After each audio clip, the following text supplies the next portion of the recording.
Hello everybody, always Dizzy here. I am back with my recap from round 5 of the 2023 BC Open. Um, if you haven't watched the previous round so far, I recommend you doing that.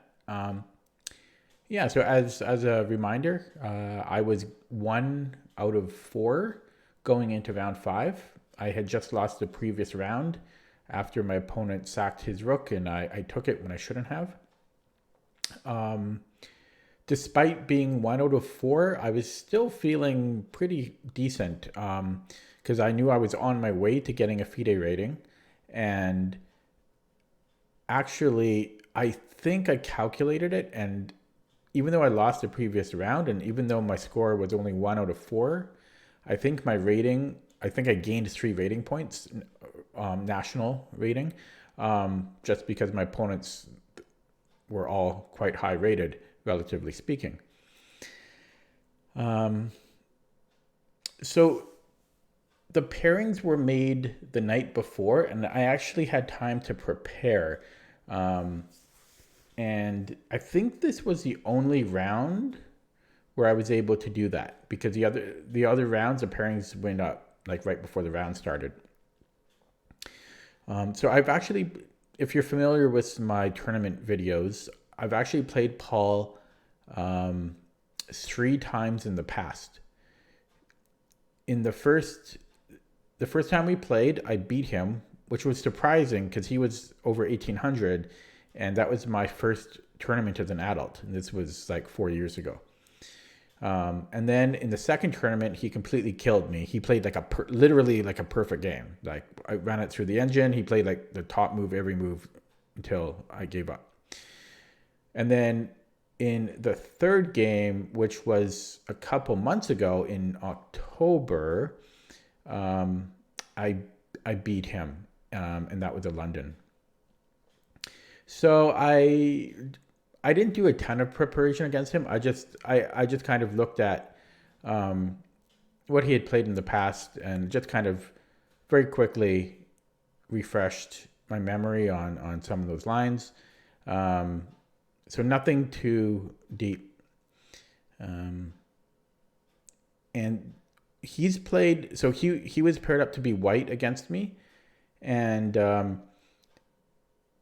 the first time we played, he played a. I'm trying to even remember now. It was like a D4 knight F. I forget if it was even a type of Nimzo, but then he played like Queen B3. It was yeah.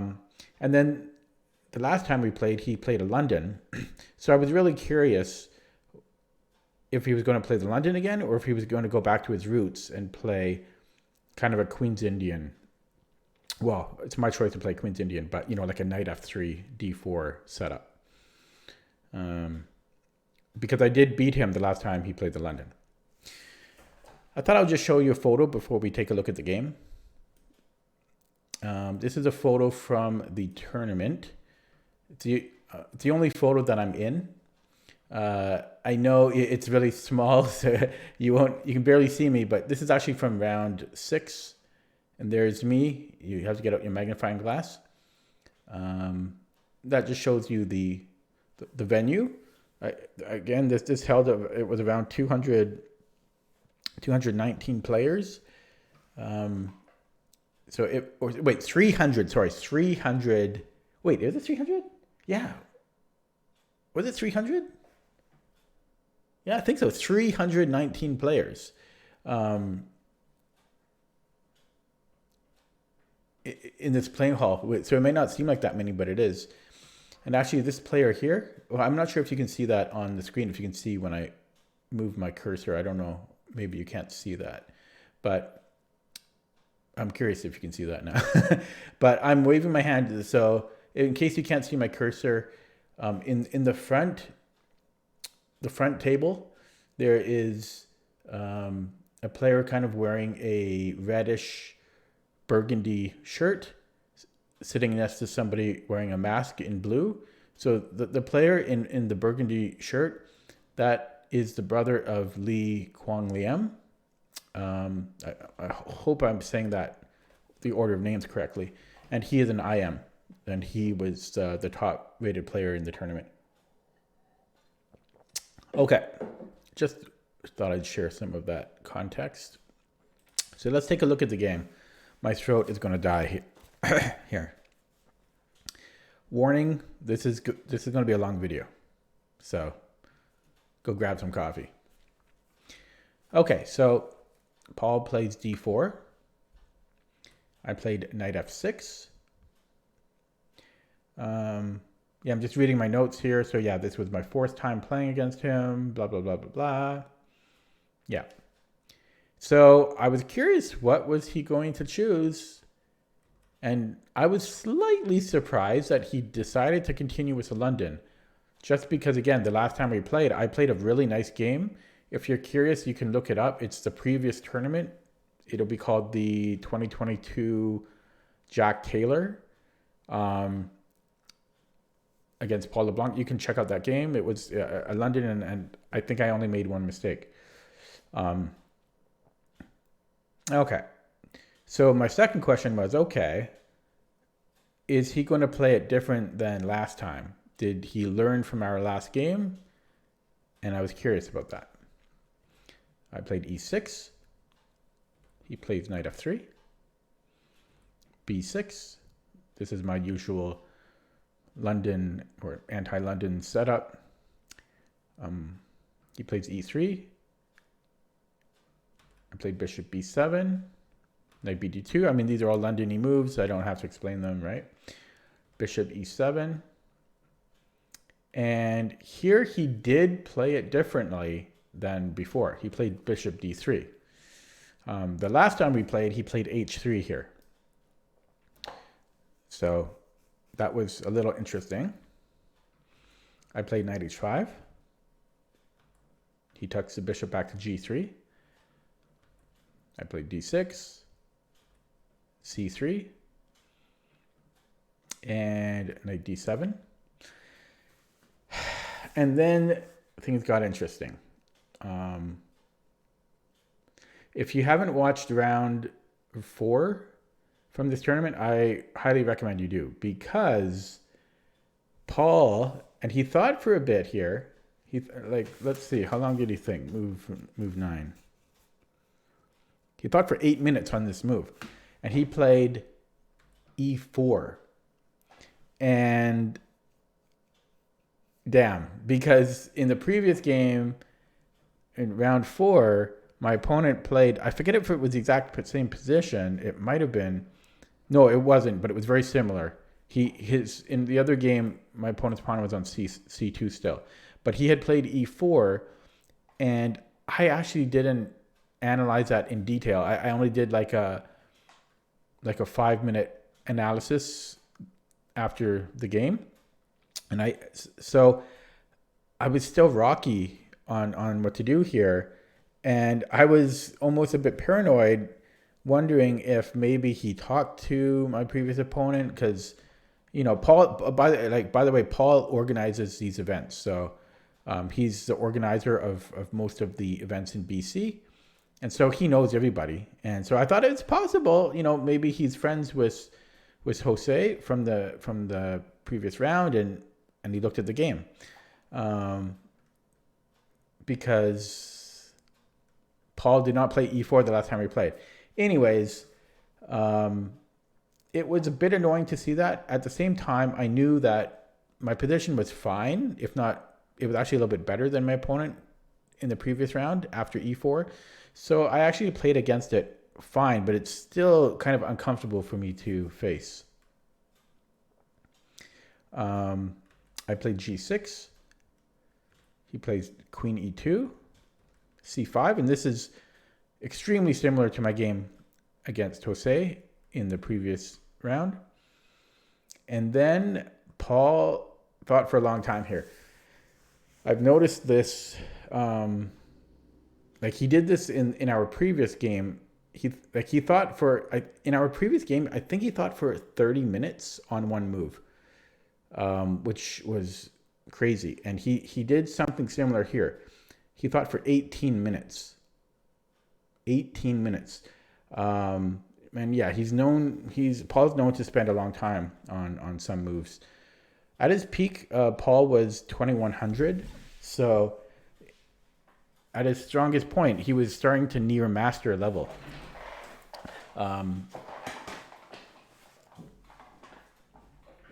Okay. Okay, so he played rook d1. And basically, he doesn't want to commit to casting kingside yet. I took on d4. I guess I should explain things a little bit. I don't know. I think I just kind of wanted the C file open because I don't know. It just felt like I can do more with this C file than he can. For one thing, he just finished spending a move, putting the rook on d1. So if he wanted to contest the C file, he would then have to play rook c1. And then I also had ideas of if I open this up, I might have plans of bishop f6, and if I get the rook on c8, and then maybe a castle and play on the queen side. That was kind of my idea. So I took.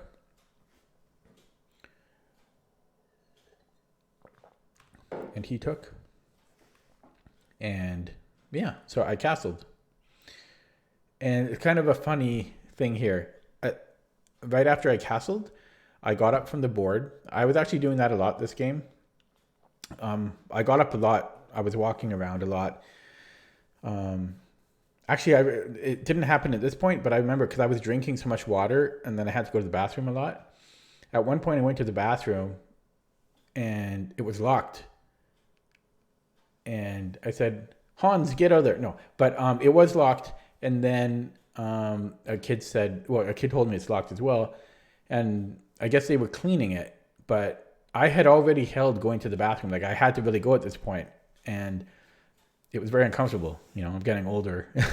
So I checked again later and then I was able to go, but it was kind of frustrating because I had, as I said, I was holding it and then I was ready to go to the bathroom and I couldn't. So it's the first time that's happened to me at a tournament. Anyways, funny story here. Right after I castled, I got up to walk around. And then I kind of saw out of the corner of my eye, I kind of saw Paul make a move, or it looked like he made a move. And I'm like, oh, okay, he's making a move so quickly. And then I looked and he was like moving my pieces around. And I realized when I had got up, my coat knocked over like my whole king side there, my king side.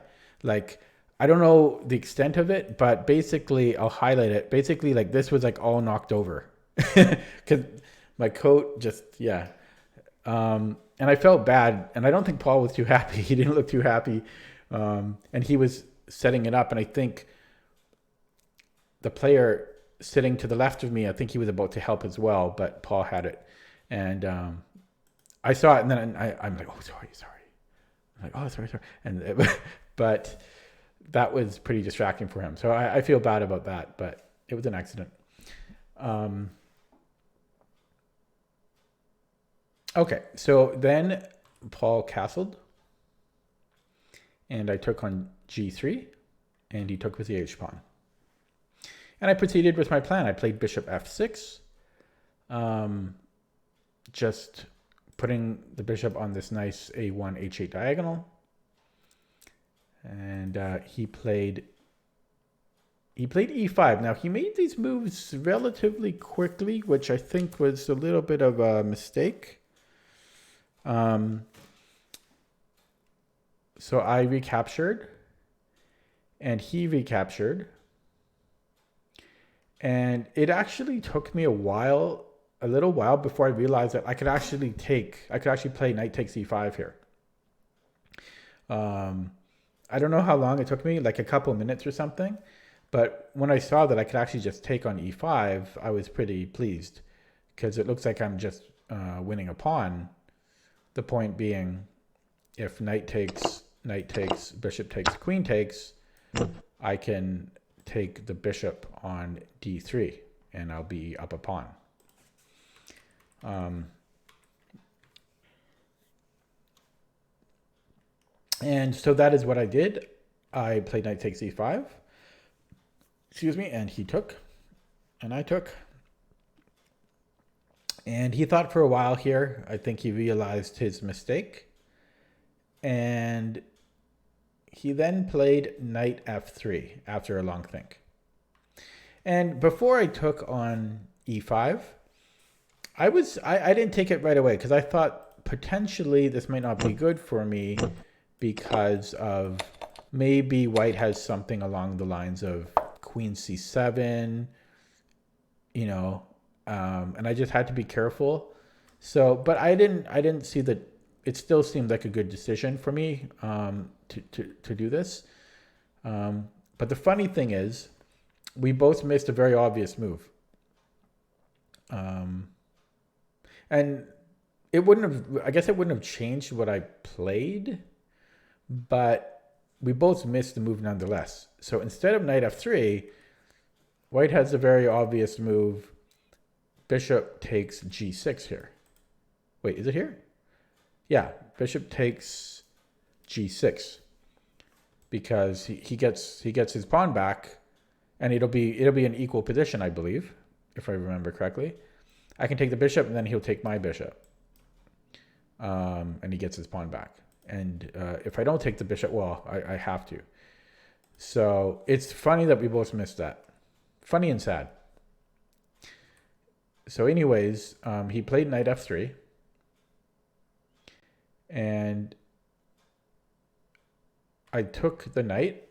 Didn't really want to, but if I don't take the knight, then there's bishop g6. So like here, I saw bishop takes g6. I just didn't see it on the previous move. But yeah, so again, if I retreat my bishop, he can take, and then there's a discovery on my queen. And there was not really any way to deal with that. So I took on f3. He took with a pawn, which I believe was the best move. And I played queen f6, and he plays b3. Here I played rook fd8.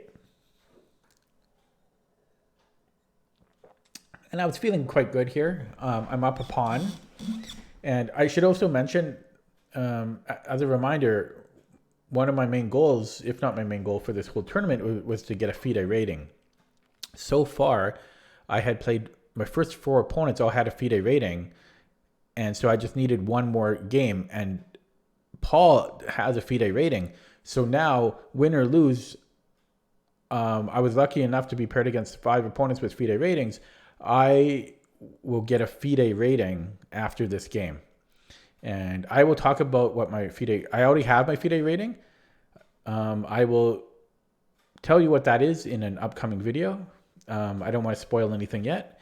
But there you go. I've got a FIDE rating. I am FIDE rated. I am finally FIDE rated. Yeah. So stay tuned for an upcoming video about that. Oh yeah, so what I'm trying to say is, at this point, I was quite happy because I'm up a pawn. I have at the very least, I think I should be able to get a draw here. And I'm just, my position feels very solid. It is opposite colored bishops, but he has double pawns as well. So this I felt very happy here. I also had a time advantage as well. He played bishop e4, and this actually threw me off. And I spent 14 minutes on this move. Probably because I'm getting old now. I probably spent way more time than I needed to. So the problem is he sets up... Wait, no, yeah, hang on. Yeah, I don't know why I thought for so long here.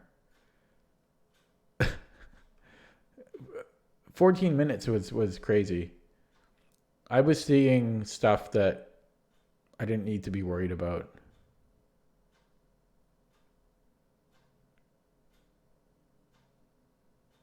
Yeah. So at the end of it, I played rook a b8.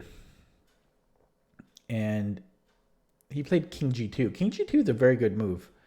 and it actually prompted me to spend 7 minutes in response to it. So between the last two moves, I've spent 21 minutes, that's a lot of time on just these two moves. But white has numerous threats that I need to be worried about here and be careful about.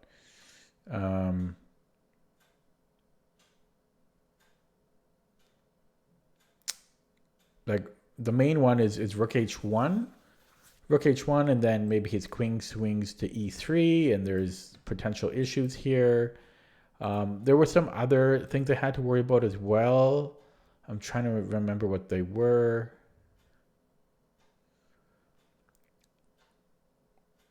I can't remember if I was nervous about f4 or not. But yeah, this was a little scary for me. Also, don't forget, in the previous game, remember, my opponent played rook takes h5 exclam and killed me in the same opening. So I was quite nervous about this here. I played bishop c3. I wanted to get off of this discovery because that was getting a little bit too annoying for me. So I just wanted to get off of that. And he traded rooks. I took back. He plays rook d1. And so here I had to decide. I had to make a decision. Do I want to trade into an opposite colored bishop endgame? Because I could do that, right? I could go rook takes d1, queen takes d1, and then queen d4, and offer him a queen trade. As you probably know, opposite colored bishop endgames, bishop and pawn endgames, are notoriously drawish, even if one side has two, sometimes even three extra pawns. Here I only have one extra pawn. However, I'm up a pawn and he has double pawns, so that might be enough to win. Also, if I get into that endgame, that should basically guarantee me a draw. And a draw against a higher rated opponent, I'll get some points out of that. Both FIDE and CFC. So I thought about this, and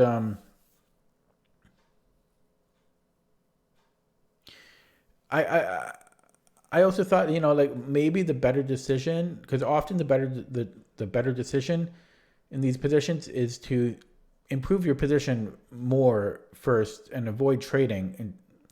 And so I thought about that. I thought, okay, maybe I can like move my queen or something and just play on. But since my opponent's high rated and all of the things I just said, I did decide to go this route. Once we got to this position, I had another chance. Do I still want to do this trade? Because I have another chance to, maybe the rooks are gone now. I could still play with a queen. I don't have to trade the queen.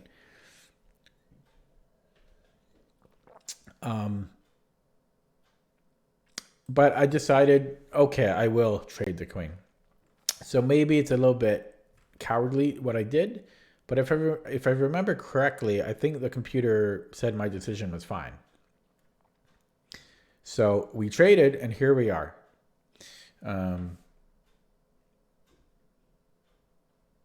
Again, looks very Josh, but it's like white still has to be careful, right? Okay, sorry.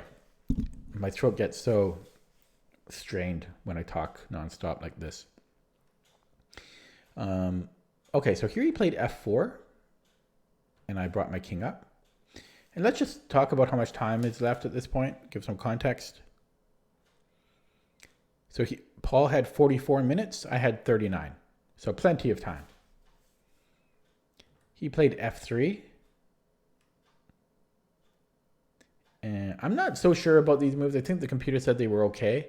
But I don't know how much white really wants to be moving pawns and committing them at this point.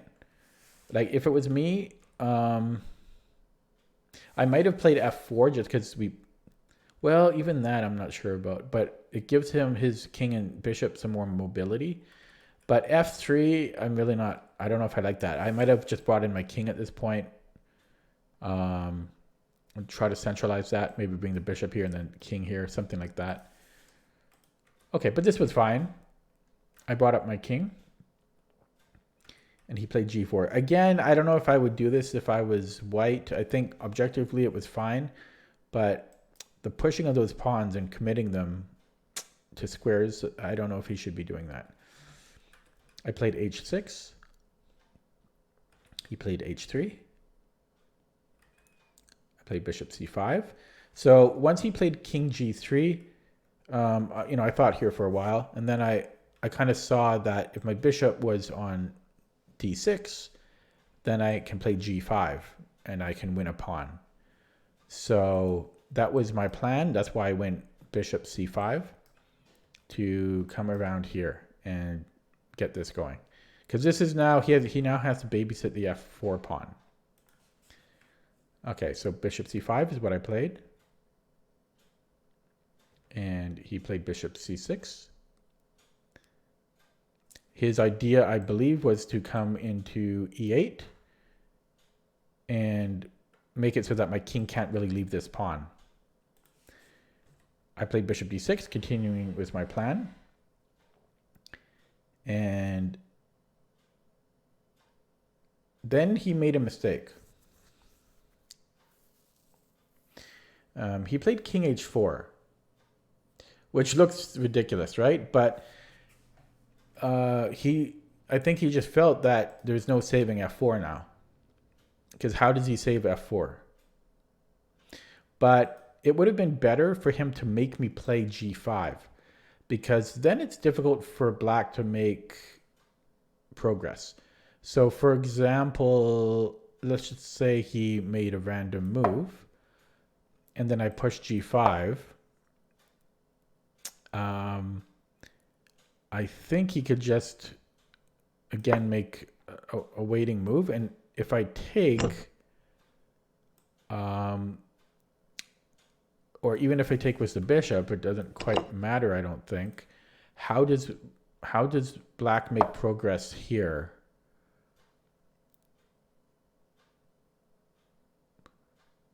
Maybe it's not as simple as I thought it was. And then this gets going, but still, I remember the computer preferred this option. Did I do that the right way? Let me think. Yeah, I think I did that fairly. Something like this, and then I'm just seeing how this might continue. Like, would I play f5 here? Yeah, I don't know. This still looks pretty good for black, I gotta say. But I remember I forget if it was equal or not, but the computer didn't like king h4. I would put the engine on, but it'll slow down the video will get too laggy if I do that. Anyways, he played king h4, and I took with the bishop, and he played bishop b7. I went king e5. He played bishop c6. I went bishop d2. So my plan here was I wanted to play bishop e1, and I forget what I was going to do after that. I think maybe just bring in my king, something along those lines. So he played bishop e8, and I do give the check, and he plays king h3, forced, and I played king f6. Because if I move my f pawn, he'll take on g6, and well, what else is there to do? I'm just going to lose the f pawn otherwise. So I played king f6. He went king g2, king e7, chasing away that bishop. He retreats to bishop b5. And then I played g5. Now g5 was actually apparently a blunder. And the computer says that white can actually hold after this move. My idea was that white could then, after g5, white can't stop me from playing f5. That was my idea. But the problem with that idea was that he doesn't have to take on f5. I just kind of assumed if I played f5, he would take me, but he doesn't have to take me, which is funny. So, for example, let's just say he makes a random, well, let's just say he makes a random move here, and I play f5. He doesn't have to take me. He could just like move the bishop again, and pushing doesn't really make sense. And if I take, I believe white can hold this again. It's black to move, right? But if I think white can still hold this. So, although I don't know, it still looks kind of good for black, but yeah, apparently g5 was not good according to the engine. He played king f1, attacking my bishop. And let's just see how much time we have at this point. So this is, well, I don't want to give that away. Okay, so after king f1, Paul had 32 minutes. I had 24 minutes. So we're still doing very well on the clock. I played bishop c3. And he played king e2. And I played f5. He brought up the king to d3. I retreated to b2. He played a4. And I played king d6. And bishop c4. So this is move 43. And this is the first round of day 3 of the tournament. And here in my mouth. And so at this point, many of the games were done. I would say maybe like 75% of the games were done and players were out of the room. So it's maybe only like 25% of the players still playing at this point. And you start to get a little bit of anxiety because the longer your game goes, the less time you get to relax and the less time you have to try to find something to eat before the next round.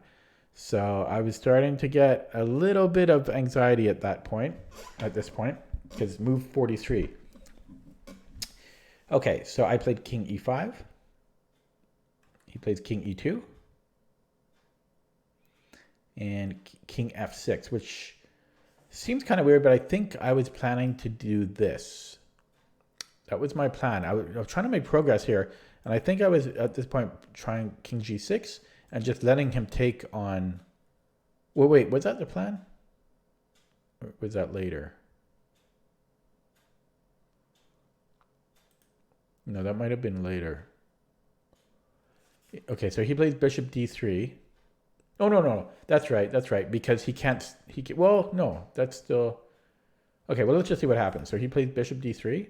Yeah, king g6, king f2, h5. And he plays bishop c4. So here I had the choice of taking on g4 or with either pawn, or I could have even have pushed the e pawn. And I think both options were fine, but I decided to take on g4. I thought the fewer pawns that he has, the better it is for me. And he took on g4. Or was it here that I was thinking about it? Here, yeah, here too I have a choice. Like I could have taken or I could have pushed, but no, yeah, I went king f6. He went king f3, king e5. And then he played king g3. So king g3 is a blunder according to the engine. It says that black is winning here, And I'm thinking it's probably because he gives me the e5 square, the e4 square. Um, I don't know exactly how I'm supposed to get that though, because do I give up this pawn? Do I give up the e pawn and just go there? Again, I don't have the engine open. I'm just going from memory and my notes. But I remember the computer said that this was a blunder.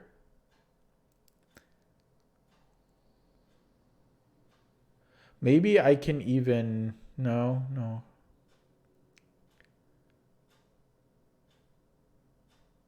Although white no, yeah, because white is actually in a bit of zugzwang. So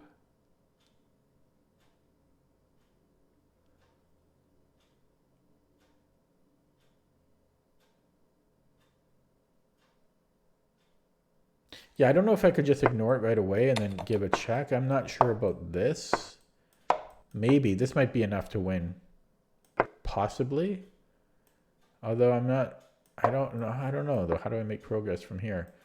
But then he can't. Maybe something like this is the idea. And if he ignores it, well, then what? I can't make progress there. So okay, I don't want to get too off track. Although I am curious, I kind of want to put the engine on. Let's do that. I'm going to put the engine on here. So my video might get really choppy, but just bear with me for a little bit. I'm using the chess-based engine, so that really kills my computer. Yeah, it says this is winning. Multiple moves that could be played. Let's just say one of them. And if he returns, then move the bishop again.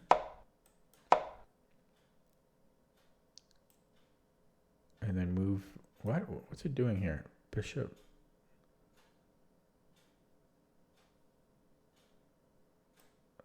Sorry, hang on. What, bishop d6? Okay, yeah, it's not really making sense to me. There's too many lines that are winning, and a lot of them are just like repeating moves. Oh, could it be this? Okay, sorry, I'm going to turn it off. No, I'd have to look into that in more detail. That makes no sense to me. So if you're curious, you can look that up yourself. Sorry about that. Okay, getting back to the game. So in the game, I went king f6. He went bishop d3.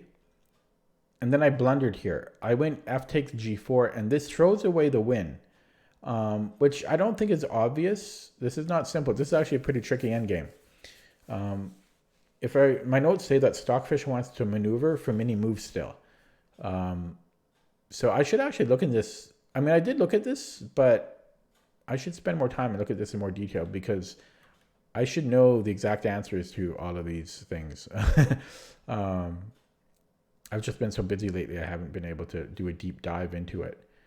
But yeah, I just remember when I looked at it, the computer wants just like a ton of maneuvering moves, like a ton of them.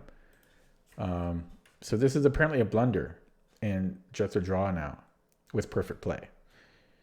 So he recaptures. I played bishop c1. So my plan with that trade was, I thought with 2 extra pawns and them being on like far enough from this cluster, I thought was enough maneuvering. I might be able to like maybe sack 1 pawn potentially and then get something going. He went bishop c4. I went king e5. He went king f3. And I went bishop f4. So at this point in the game, we actually have the first score sheet done. And we are into the second score sheet. And this is move 54. At this point, Paul has 21 minutes. And I'm down to 13. So there's no danger for me in losing. Like, I'm not going to lose this game. It's kind of impossible. But at the same time, I'm down to 13 minutes. I better get something going here, you know. So he played king g4. I went king d6. And he went king f3. So once again, this is move 56. At this point, excuse me, there might have been only like 8 games left out of the original like 80 games, or wait, was it 80? Something like, sorry, hiccups, something like that. So the huge room, there was only a few boards left playing, and I'm feeling that anxiety where I want to eat, I want to pee, I want to rest before the next round. And I'm trying to figure out a way to win. So I played e5, and he played bishop f7, and I went king c5. And I'm also cognizant of the fact, like, I hope Paul doesn't hate me, because I'm playing an opposite colored bishop endgame, and I'm sure he wants to go rest as well. At the same time, I think there's a lot of play here. I've got 2 extra pawns, and I wanted to grind it out. He went bishop e6. I went a6. He went bishop f7. And then I blundered again. I played b5. And apparently this throws away the win once more, which isn't obvious at all. I mean, this is complicated. So I couldn't even tell you why this throws away the win. But it does. But the reason I went for this trade is I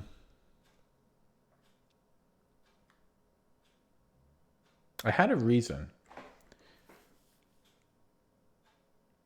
Okay, well, let me make a few more moves. Oh no, here, this is more the reason. So I took it with the king and not the pawn, because my logic was there's still some conflict here. So there are situations where if his bishop needs to defend the pawn for one thing, because I could take it, and there's situations now where I could potentially queen on this square. So I wanted to keep this tension and conflict between these 2 pawns, and I didn't want to put them on the same file because they can kind of get locked down that way. So I took it as a king, and he played bishop e6. Apparently this is a blunder. There's only one move that holds the draw, and that's bishop c4, which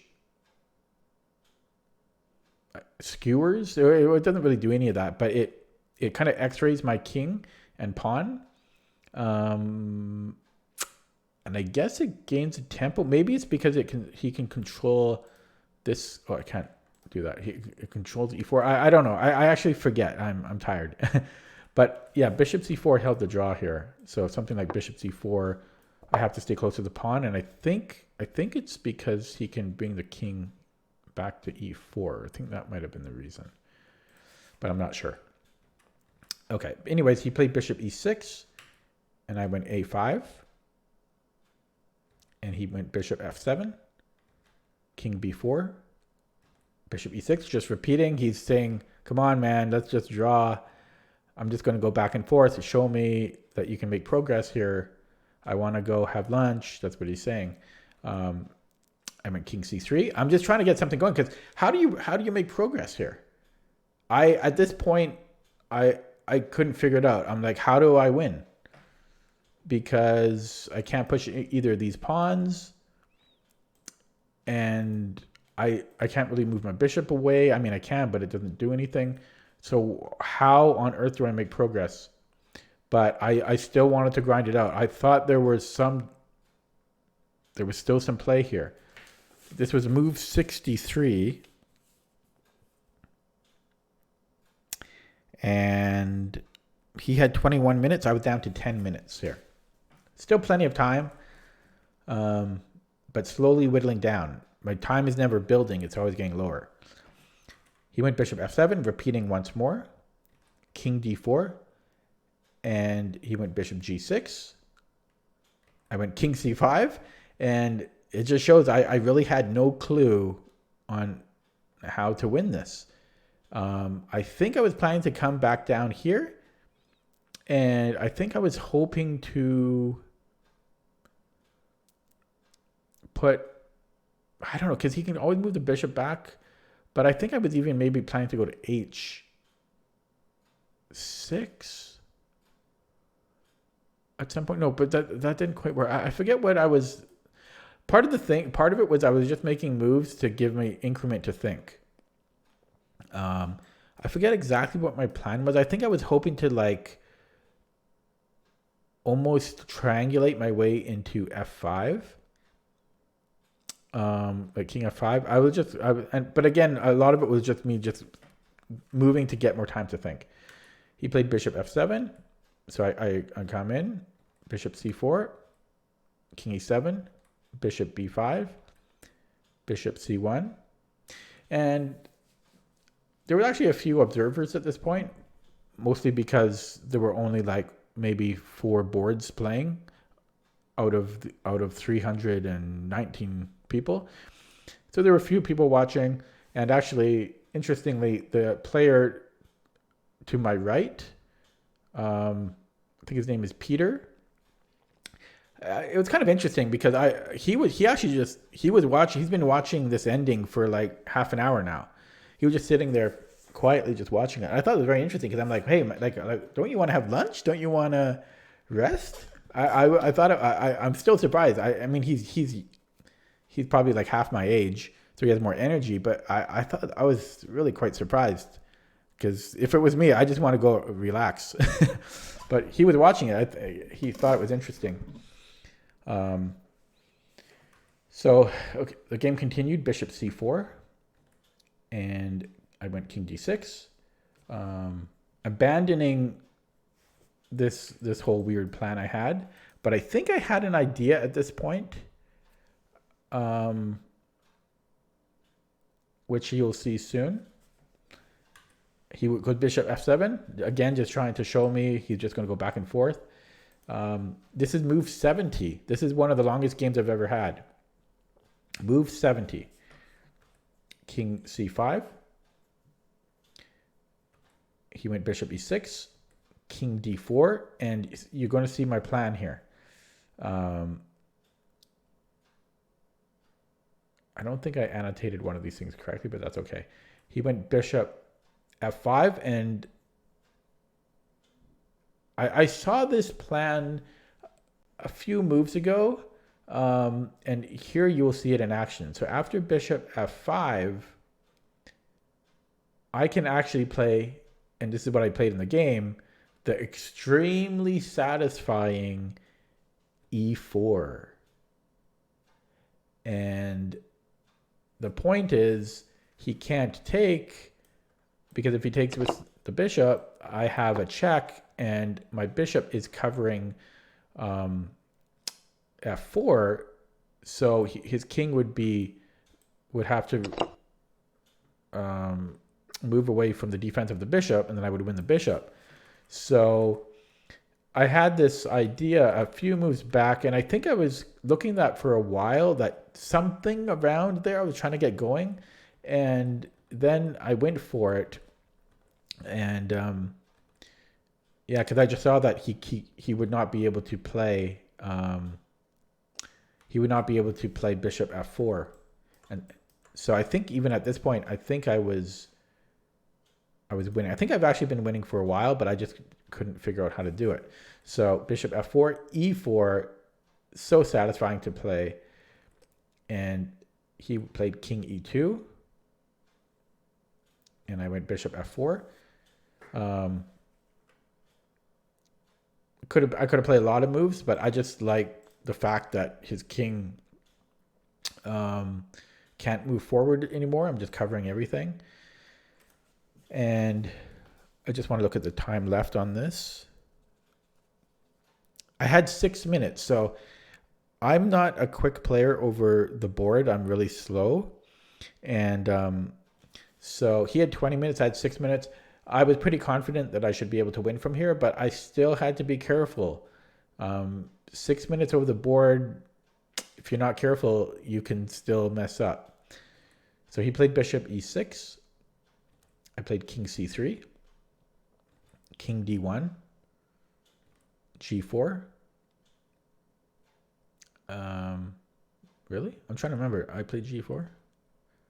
Oh yeah, just because his bishop can't protect his pawn anymore, and then I can easily promote this pawn because my bishop would help do that.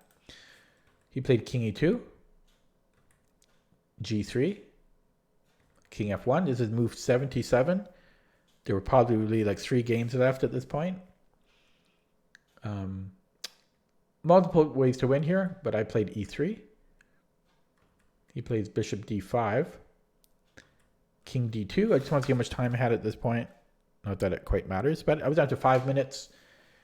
He went bishop f3, and then I couldn't decide between g2 or e2. Both looked winning, and they are both winning. It's kind of a matter of choice. I decided to go e2, and he resigned. So that was tiring. That was a 79 move game. One of the longest I've had. I don't know if it's the longest. Definitely one of the longest. Probably top 3 longest games I've ever had. I was completely exhausted at the end of this game. And so was Paul. He actually withdrew after this game. I think we had about 45 minutes, maybe 40 minutes before the next round. And this was like a 4-hour game, or maybe over 4 hours. It might have been slightly over 4 hours. Let me think. Yeah, it was slightly over 4 hours. And it was exhausting. So I didn't have any time to really... Normally I go and I walk a kilometer very quickly. I walk to the mall, to the food court. Or if I have food in my hotel, I will go and grab that. But I didn't really have time for either of those things. So there's actually a hotel in the... Sorry, there's actually a restaurant in the hotel where this tournament was being held. I've never eaten there because hotel restaurants are generally pretty terrible and insanely overpriced, even for me. Like I like to waste a lot of money on food, but I usually avoid hotel places for that reason because they're so expensive. But since I had no time, I decided, okay, I'm going to eat there. It was also very loud there, which I don't like because I got my hearing issues. And anyways, I'll continue that story with during the next video. But I was exhausted. I was exhausted after this game. But at the same time, I was very happy. So unfortunately for Paul, I've been farming a lot of points off him because after this game, I was 3-1 against him, and he was always much higher. Well, not much, but he was always higher rated than me. So in this game, I get to farm FIDE plus CFC rating points off him, and and also he had white 3 times against me now. So I'm due for some losses against him. I've had quite a good showing so far, 3-1 against Paul.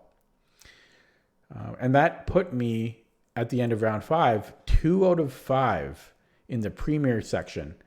And I was ahead of maybe 10 to 12 players at this point. So I was actually doing pretty well. 2 out of 5 in the premier section. And I got a win because I had 2 draws and I actually have a win after this one. Okay, so that is it for this video. Long video, almost an hour long. Hopefully you enjoyed it. I'll have the last round coming up soon. So stay tuned for that. Thanks for watching. Bye.